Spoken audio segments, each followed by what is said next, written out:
Hello people, welcome to True Gunner TV. Like the video, subscribe to the channel if you're new. And you know what people, yeah, I'm not gonna lie, yeah, I'm still kind of like pissed off from the other day. I'm not gonna lie to you people, man. I'm still like thinking like, how could we have let Wolves get back into that game, you know? And it's just like, it literally felt like the same thing that's happened 3 years in a row now. It literally felt like that. After that game, I just thought, yeah, it just feels like the players have just, it just feels like they've gotten under so much pressure. Like the pressure was on to win that game. They just end up just losing it. And that is something that we've seen for the last 3 to 4 years.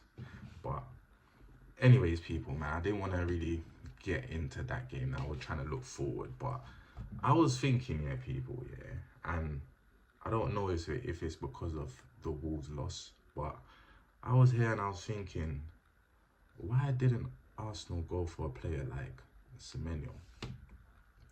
Now, listen me out. He's not the world-class winger that everyone wants, and you know, but for me, I'm like, okay, in January, our forwards are not performing. They haven't been performing all season. And it's so crazy that we're still in first place. And that is only because of the defense and 2 out of the 3 of our midfielders. 2 in Martin Zubimendi and Declan Rice. Odegaard has struggled when he's played. So has Eze.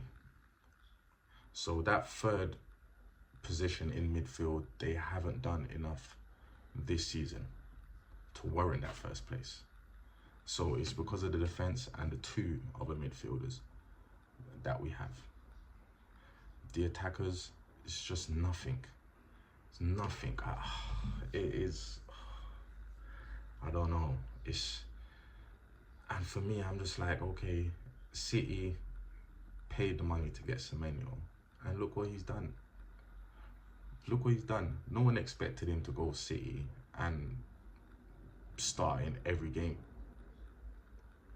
You know, you thought Pep would have bedded him in, you know, start matches here and there, come off the bench here and there, but no, he went there and straight into the lineup. And you can see the difference that he makes to City. You can see the difference that he makes to City's attack. Yeah, his goal scoring is definitely better than Jeremy Doku and Savinho. I don't know what's happened to Savinho, by the way, but they should have just sold him to Tottenham in my eyes. But anyways, that's something for the summer. But he's gotten in there and he's hit the ground running straight away. Yeah, and that's something that we needed. That was something that we needed, because our forwards are not performing. And he would have got into every single top 6 club. He would have got into every single squad. Every single squad. And starting as well. Yeah. So for the life of me, I don't know how or why Arsenal just didn't just pay that much. And for one, he's an Arsenal supporter as well. Yeah. So for the life of me, I don't know why we didn't just go for that player, get him in, and, you know, like, this is the season where we need to win this Premier League. Or else, unfortunately, Arteta can't stay. And I've been a big supporter of Arteta. No matter win, lose or draw. I've said, look, he's gotten us from somewhere where literally we was just a laughing stock. Yeah, we was a laughing stock. Every single week Arsenal was getting battered. Was getting laughed at. Yeah, so he's taken us from there And he's taking us to a stage now where even if we win, it's just pure hate. But that's only because we're winning now.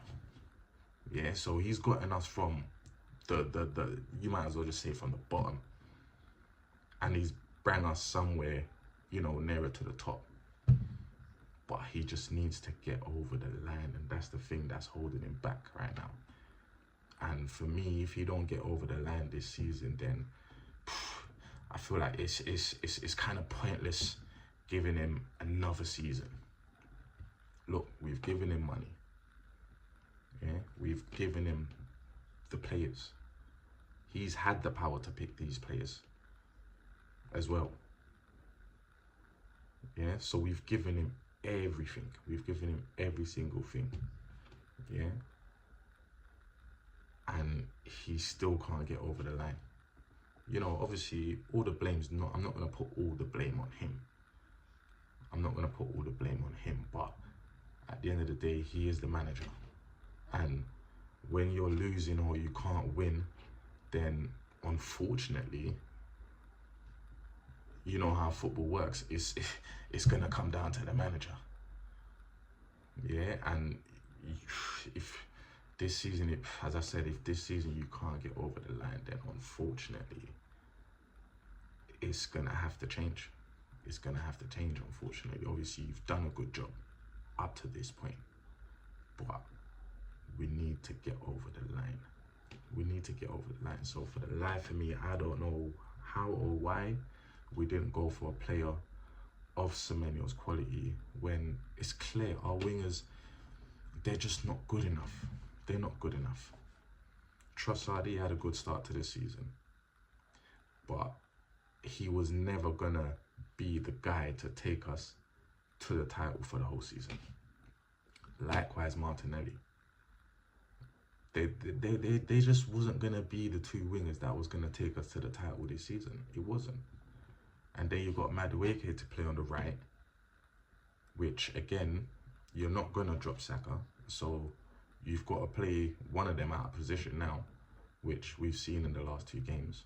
Saka's gone into the middle of the pitch now, whilst Madueke is on the right, and again, he just hasn't done enough. Yeah, our striker, Gyökeres, hasn't done enough. So our forwards it's just not working. It's not working, and I'll be surprised if 2, maybe 3 out of those forwards are still at Arsenal come next season. So buying a player of Semenyo's quality in January would have made sense anyways. You know?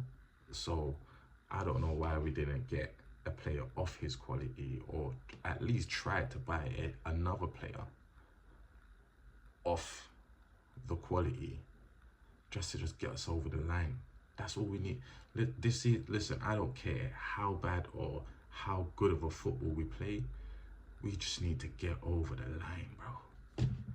And that's all that I'm worried about. We just need to get over the line.